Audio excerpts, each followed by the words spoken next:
ఉద్యోగుల భర్తీకి కాంగ్రెస్ పార్టీ కట్టుబడి ఉందని ఎమ్మెల్సీ జీవన్ రెడ్డి అన్నారు. విలేకరుల సమావేశంలో ఎమ్మెల్సీ మాట్లాడుతూ ఉమ్మడి రాష్ట్రంలో తెలంగాణ ప్రాంతం ఉద్యోగాల భర్తీలో వివక్ష చూపుతున్నారని, ఉద్యోగ నియామకాల కోసం ఉద్యమం సాగిందని, నిరుద్యోగులు, విద్యార్థులు ఆత్మ బలిదానాలు, అమరుల త్యాగాలతో తెలంగాణ రాష్ట్రం ఏర్పడినట్లు ఆయన గుర్తు చేశారు. బీఆర్ఎస్ ను ఉద్యమ పార్టీగా భావించి దశాబ్ద కాలం ప్రజలు బీఆర్ఎస్ కు 2 సార్లు అవకాశం కల్పించారని, తెలంగాణ రాష్ట్రంలో 1,91,000 పోస్టులు ఉన్నాయని, బీస్వాల్ కమిటీ సూచించిన ఉద్యోగాల భర్తీపై నిర్లక్ష్యం వహించిందని, నిర్వహణను కూడా నిర్లక్ష్యం చేశారని, ప్రతి సంవత్సరం 2 సార్లు నిర్వహించాలని ఆయన ఈ సందర్భంగా పేర్కొన్నారు. గత ప్రభుత్వం 4 ఏళ్లకు ఒకసారి నిర్వహించిందని, గ్రూప్ 1 పేపర్ లీకేజ్ తో రాష్ట్రం పరువు పోయిందని అన్నారు. ఉపాధ్యాయుల పోస్టుల ఖాళీలకు అనుగుణంగా ప్రతి సంవత్సరం భర్తీ ప్రక్రియ కొనసాగుతుందని ఆయన తెలిపారు. వాస్తవంగా తెలంగాణ రాష్ట్ర ఏర్పాటు ఉద్యమమే నిధులు, నీళ్లు, నియామకాలు. వాస్తవంగా ఈ 3 అంశాలకు సంబంధించి ప్రధానంగా ఉద్యమించింది విద్యార్థులు, నిరుద్యోగ యువత. అంటే వాస్తవంగా ఉమ్మడి రాష్ట్రంలో ఉద్యోగ నియామకాల పట్ల నిర్లక్ష్యం భావింపబడుతుంది. తెలంగాణ ప్రాంతం నిరుద్యోగ యువత వివక్షకు గురవుతుంది. తెలంగాణ రాష్ట్రం ఏర్పాటు కాబడినట్టయితే స్థానికతతో పాటు ఉద్యోగాల భర్తీకి ప్రాధాన్యత ఇవ్వడం జరుగుతుంది అనేటువంటి ఒక భావనతోని ఇవాళ విద్యార్థులే గాని, నిరుద్యోగ యువతే గాని ఉద్యమించటం, వాళ్ళ త్యాగాల ఫలితం ఏదైతుందో వాళ్ళ తెలంగాణ రాష్ట్రాన్ని మనం అది కార్యరూపం దాల్చడం జరిగింది. వాస్తవంగా ఆవిడ 2014లో ఏ ఉద్యమ పార్టీగా భావించి టిఆర్ఎస్ పార్టీకి 2 పర్యాయాలు అవకాశం కల్పించింది. 2014, 2018. అంటే దశాబ్ద కాలం 2 పర్యాయాలు ప్రభుత్వం ప్రజల అవకాశం కల్పించినా కానీ సరే రాష్ట్రం అప్పుల ఊబులోకి నెట్టబడటం ఒక అంశం అయితే, ప్రధానంగా ఏ నిరుద్యోగ యువత త్యాగాలతో తెలంగాణ రాష్ట్రం కార్యరూపం కావడం జరిగిందో వాళ్ళ ఉద్యోగాల కల్పన పట్ల ఏదైతుందో పూర్తిగా నిర్లక్ష్యం చేయడంతో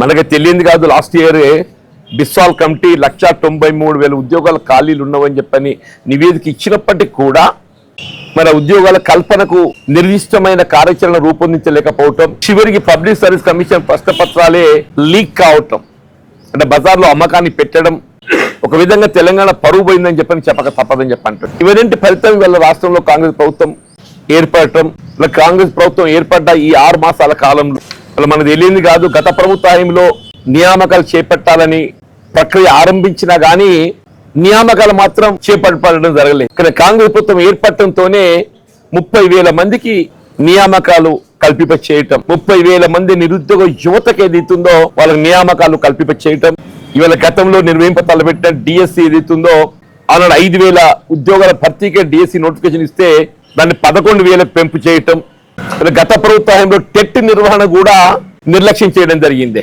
గత ప్రభుత్వ హయాంలో టెట్ టీచర్స్ ఎలిజిబిలిటీ టెస్ట్ నిర్వహణ కూడా నిర్లక్ష్యం చేయడం జరిగింది. ఇలా రాష్ట్రంలో కాంగ్రెస్ ప్రభుత్వం ఏర్పడటంతోనే టెట్ నిర్వహణతో పాటుగా డిఎస్సి ఏదైతుందో 5,000 ఉన్నదాన్ని ఇంకా 6,000 పెంచి 11,000 ఉద్యోగాల భర్తీకి ఏదైతుందో ప్రక్రియ ఆరంభించింది. నోటిఫికేషన్ జారీ చేయటం. రేపు 18th వెళ్ళి ఏదైతున్నదో మీకు వాళ్ళ ఎగ్జామ్ స్టార్ట్ అవుతుంది.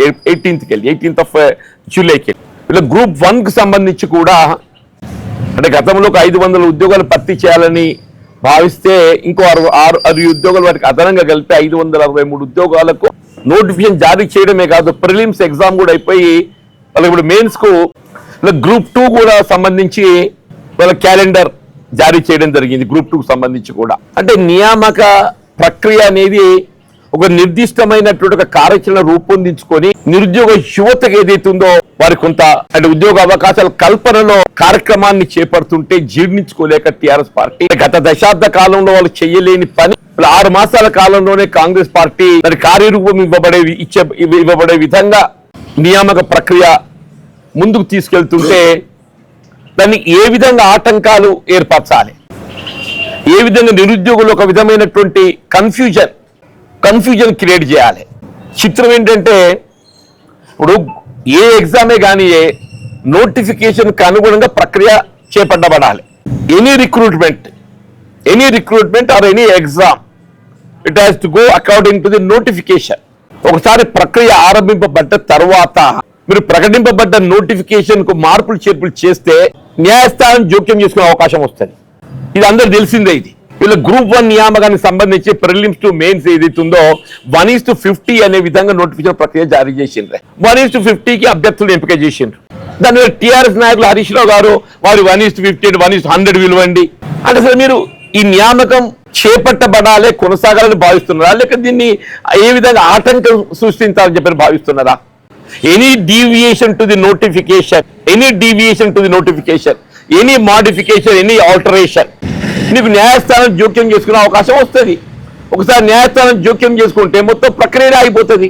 ఇప్పుడు 1:50లో మేము ఎంపికకు మెయిన్స్ కు అభ్యర్థులను ఎంపిక చేస్తూ పిలుస్తామని చెప్పి అన్నదాన్ని నువ్వు దాన్ని 50 పైన పిలుస్తామని చెప్పండి, 50 లోపల ఏదైతుందో కోర్టుకు పోతాడు, నా కాంపిటీషన్ పెరిగిపోతుందని చెప్పని. 1:50కి నువ్వు నోటిఫికేషన్ ఇచ్చిన తర్వాత సపోజ్ నువ్వు యూ ఎక్సీడ్ 1:50కి 100 పోతే ఆ బిట్వీన్ 50 to 100 అనేది అది అదనపు అభ్యర్థులు పోటీకి వస్తారు కదా. అదనపు అభ్యర్థులు పోటీకి వచ్చినప్పుడు 50 లోపల ఏదైతున్నదో ఇప్పుడు ఆటోమేటిక్ కోర్టు పోతాడు, నేచురల్ జస్టిస్ కోర్టు ఏదైతుందో ఇంటర్వ్యూ అవుతుంది. అంటే టీఆర్ఎస్ ఇంకా కూడా వాళ్ళ బుద్ధి మారతలేదు. మీరు హర్షించండి. మీరు చేయలేని పని వాళ్ళు ఈ ప్రభుత్వం చేస్తుంది కాంగ్రెస్ పార్టీ అంటే హర్షించండి. అది పోయి మీరు ఆటంకాలు ఏర్పాటు చేయబడే విధంగా డిఎస్సి ఉన్నదే, డిఎస్సి పెట్టించే ఎగ్జామ్ ప్రక్రియ ఆరంభమవుతుంది. ఆల్మోస్ట్ 2 లక్షల మంది అభ్యర్థులు వాళ్ళు ఆల్ టికెట్ డౌన్లోడ్ చేసుకున్నారు. సపోజ్ ఫర్ ఎనీ రీజన్ ఇందులో ఇప్పుడు ఎంపిక గారనుకోండి, ఉదాహరణకు 2 లక్షల మంది ఎంపిక గారు 11,000 మంది అంటే మీకు 5% ఎంపిక అవుతారే, 5% ఎంపిక అవుతారు. ఇంకా అదర్ 90% లెఫ్ట్ ఓవర్ ఉంటారు కదా, వాళ్ళు మళ్ళీ ఇంకో నోటిఫికేషన్ సిద్ధంగా ఉన్నది. ఇందులో ఎంపిక అయ్యే అవకాశం పొందనటువంటి నిరుద్యోగ యువతకి ఏదైతుందో మళ్ళీ రేపు ఇంకో నోటిఫికేషన్ సిద్ధంగా ఉన్నది వాళ్ళకి. ఇప్పుడు ఈ విద్యా సంవత్సరంలోనే మరొక డిఎస్సి నోటిఫికేషన్ జారీ కాబడబోతుంది. కాబడబోతున్నది. ప్రతి సంవత్సరం ఎట్లెట్లా ఖాళీలు ఏర్పడతాయో అట్లట్లా మీకు డిఎస్సి నోటిఫికేషన్ ఉంటుంది. ఈ విద్యా సంవత్సరం ఇంకో డిఎస్సి నోటిఫికేషన్ రాబోతున్నది. ప్రభుత్వం ఏదైతే క్లారిటీ ఇచ్చింది దాని మీద మేము ఈ విద్యా సంవత్సరం ఇంకో డిఎస్సి నిర్వహింపజేయబోతున్నామని చెప్పని. గ్రూప్ 1 అయితే 1:50 మీకు నోటిఫికేషన్ భిన్నంగా పోయే అవకాశమే లేదు. ఒకసారి నోటిఫికేషన్ ప్రక్రియ కార్యరూపం దాల్చి ప్రోగ్రెస్ ఉంటే మీరు నిరుద్యోగ యువతకు ఆత్మస్థైర్యం చెప్పాలి. You better prepare well. Institute ఏదైతుందో వాయిదా కోరిన దానికంటే యూ ప్రిపేర్ వెల్. ఈ పోటీ పరీక్షను తట్టుకోవడానికి మీరు సిద్ధంగా అండి.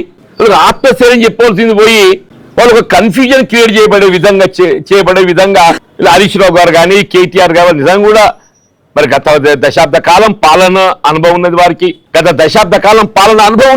పాలన అనుభవం లేని వాళ్ళు కాదు. ఇప్పటికైనా ఏదైతుందో మీరు చేయలేని పని వాళ్ళ రాష్ట్రంలో కాంగ్రెస్ ప్రభుత్వం ఏర్పడిన తరపున చేస్తుంది కాబట్టి హర్షించండి. నియామకాలకు సంబంధించి ఇంకెక్కడెక్కడ ఖాళీలు ఉన్నాయో మీకు దృష్టిలో ఉంటే you better bring to notice of the government. Recruitment scope ఎక్కడెక్కడ ఉన్నదో మీకున్నటువంటి అనుభవంతో ఏదైతుందో you better suggest to state government. ఆ విధంగా ప్రతిపక్ష పార్టీకి తోడ్పడండి. అది ఏదైతుందో రేపు 18కి ఎగ్జామ్ ఉంటుంది, ఆల్ టికెట్స్ డౌన్లోడ్ అవుతాయి. ఒక కన్ఫ్యూజన్ క్రియేట్ చేయబడేట్టు వాయిదా వేయండి. మళ్ళీ ఏమంటారు, మీరు సంవత్సరం 2 లక్షల ఉద్యోగాలు నింపుతా అని చెప్పారు, ఏమైనా చెప్పంటారు. ఇప్పుడు Congress party is committed for it's election manifesto. అంటే వాస్తవానికి ఏదైతుందో నిర్మాణాత్మకంగా వ్యవహరించాలని చెప్పని ఈ ఉద్యోగ కల్పన అనేది నిర్మాణాత్మకంగా వ్యవహరించి ముందుకు పోతుంది. తప్పకుండా నిరుద్యోగ యువతకు ఏదైతుందో ఆత్మస్థైర్యం కల్పింపజేయబడే విధంగా మరి ఏ విధంగా వారికి ఉద్యోగ అవకాశాలు కల్పింపజేయడం దొరుకుతుంది. మరి ప్రభుత్వ పరంగా ఉద్యోగ అవకాశాలు లభించేది ప్రభుత్వ పరంగా కల్పించేయటం, ప్రైవేట్ సెక్టర్లో కూడా స్కిల్ ఇంప్రూవ్మెంట్ కొరకు కూడా కార్యాచరణ రూపొందిస్తుంది. మీరు గతంలో స్కిల్ ఇంప్రూవ్మెంట్ గురించి ఏ విధంగా కార్యాచరణ రూపొందించలేదు. బట్ ఈ గవర్నమెంట్ ఏదైతుందో వాళ్ళ ముఖ్యమంత్రి గారు స్కిల్ ఇంప్రూవ్మెంట్ కొరకు ఏదైతుందో అని ఒక కార్యాచరణ రూపొందించి ముందు పోతుండ్రు. ఐటీఐ కళాశాలన్నీ కూడా ఏదైతుందో అడ్వాన్స్డ్ టెక్నాలజీ సెంటర్స్ ఏటీసీగా రూపొందింపజేసిండ్రు. ఐటీఐ ఇండస్ట్రియల్ ట్రైనింగ్ ఉండబోయి కదా, వాటి అడ్వాన్స్డ్ ట్రైనింగ్ అంటే మరింత మెరుగైనటువంటి శిక్షణ కల్పింపజేయబడే విధంగా వాళ్ళ ఉద్యోగ అవకాశాలు ఈవెన్ ప్రైవేట్ సెక్టర్లో కూడా పొందడానికి ఏటీసీగా దాన్ని అప్గ్రేడ్ చేస్తున్నారు. Jagtial is also one of it. అంటే both in government sector, public sector, private sector.